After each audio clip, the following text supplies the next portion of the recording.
Besiderant dėl paramos valdančiai koalicijai iki šiol nesutarėma dėl išmokų ūkininkams. Valstiečiai liaudininkai reikalauja, kad kitąmet didėjant europinėms išmokoms nacionalinė išmokų dalis išliktų tokia pat kaip pernai.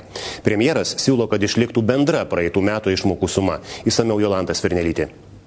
Pasikvietęs valstiečių atstovus pietų, premjeras sutiko patenkinti dujų reikalavimus, kompensuoti pernai savivaldybių negautas pajamas ir ūkininkams taikyti lengvatinį 5 procentų pelno mokesčio tarifą, kaip ir smulkioms įmonėms. Tačiau iki šiol nepavyksta sutarti dėl tiesioginių išmokų ūkininkams. Jos susideda iš nacionalinių ir europinių pinigų. Tiesioginių išmokų suma turėtų būti ne mažesnė negu praeitais metais.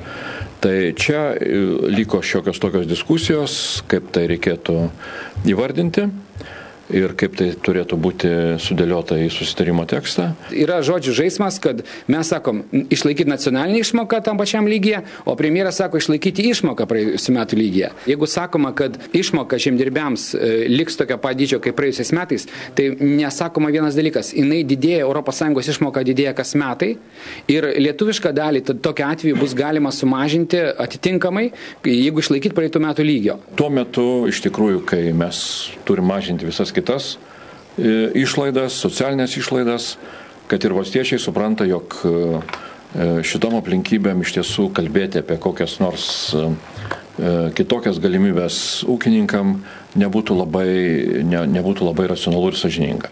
Pernai ūkininkai gavo 365 milijonus litų išmokų. Šiemet padidėjus europinėms išmokoms ūkininkai norėtų gauti papildomai 80 milijonų. Valstiečiai nori, kad vyriausybė tai įsipareigotų dabar, o ne metų pabaigoje, priklausomai nuo ekonominės padėties. Jolanta Svirnelytė, Vaidas Greičiūnas, LNK žinios Vilnius.